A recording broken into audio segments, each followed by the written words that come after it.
नमस्कार श्रोत्यांनो, आपले सर्वांचे आपल्या लाडक्या यूट्यूब चॅनलवरती म्हणजेच साहित्याच्या रंगछटावरती हार्दिक स्वागत आहे। आई जगदंबे चरणी हीच एक प्रार्थना की सर्वांना सुखात ठेव। आज आपण जाणून घेणार आहोत की नवरात्र उत्सव साजरा का करतात। आपल्या सर्वांना माहित आहे, आपल्या हिंदुस्थानात नवरात्र हा सण फार प्राचीन काळापासून चालत आलेला सण आहे। प्रारंभी तो एक कृषीविषयक लोकोत्सव होता। पावसाळ्यात पेरलेले पहिले पीक घरात आल्यावर शेतकरी हा उत्सव साजरा करीत असे।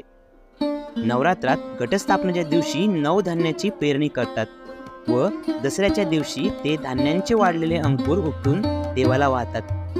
ही प्रथा या सणाचे कृषीविषयक स्वरूप व्यक्त करते।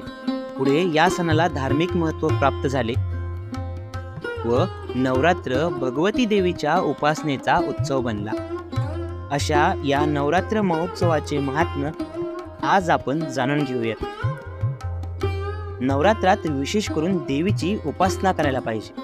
प्रतिपदेला पहाटे उठून स्नानादिक विधी आटपून सर्व प्रकारची मांगलिक तयारी करून ब्राह्मणांच्या हस्ते घटस्थापना केली जाते।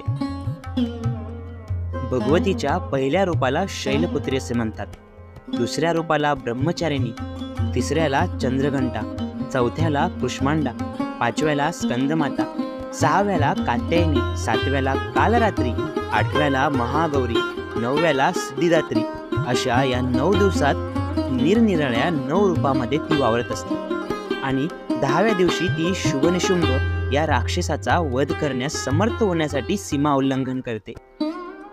अशा या देवीचे हे 9 रूप आपण बघितल्यानंतर तिचे जे 9 दिवसांचे आपल्या घरातले जे मंगलमय वास्तव्य असते त्यात कुणी उपवास, एकभुक्त व्रत किंवा यापैकी एका व्रताचा नियम करून तिची आराधना केली जाते। श्रीकृष्णाने गीतेत वर्णन केल्याप्रमाणे यज्ञ केल्यास आणि त्या ठिकाणी पर्जन्यवृष्टी झाल्यास त्या यज्ञाचे फळ शतपटा इतके प्राप्त होते। म्हणून या नवरात्रमध्ये हवन यज्ञाला आपल्या पूर्वजांपासून एवढे महत्त्व प्राप्त झाले आहे। तसेच ज्या कुमारिकांना भोजन दिले जाते त्यांना सुद्धा त्यांच्या वयानुसार देवीच्या वेगवेगळ्या रूपांनी संबोधले जाते। कुमारिका कमीत कमी 2 वर्षांची असली पाहिजे, त्याआधी तिचे पूजन चालत नाही। 3 वर्षाच्या कुमारीला त्रिमूर्ती, 4 वर्षाच्या कल्याणी, 5 वर्षाच्या रोहिणी, 6 वर्षाच्या कलिका, 7 वर्षाच्या कुमारीला चंडिका, 8 वर्षाच्या कुमारीला शांभवी, 9 वर्षाच्या दुर्गा आणि 10 वर्षाच्या कुमारीला सुभद्रा असे संबोधले जाते। कुमारी पूजनाचे फळ असे आहे की दुःख दारिद्र्य नष्ट होऊन शत्रूंचा नाश होतो। यावरून भारतीय संस्कृतीमध्ये स्त्रीचे महत्त्व देखील यावरून अधोरेखित होते। फार वर्षापूर्वीची गोष्ट आहे। दक्षाच्या यज्ञामध्ये देवी भद्रकालीचा अवतार अष्टमीला झाला। तिचा आकार एवढा प्रचंड होता आणि तिच्याबरोबर असंख्य योगिनींचाही समावेश होता। म्हणून अष्टमीला जो यज्ञ करण्याचा प्रघात आहे त्यात हवन, ब्राह्मण भोजन, कुमारिका भोजन, फळ आणि वेगवेगळ्या प्रकारच्या दानांनी जगदंबेला प्रसन्न करण्यात येते। तसेच ज्यांना नवरात्रात 9 दिवस उपवास करणे शक्य होत नाही त्यांनी 3 दिवस उपवास करूनही त्यांना यथोचित फळ मिळू शकते। तसेच सप्तमी, अष्टमी आणि नवमी या 3 रात्री उपाशी राहून देवीची पूजा केली जाते, त्यांना फळप्राप्ती होऊ शकते अशी आख्यायिका आहे।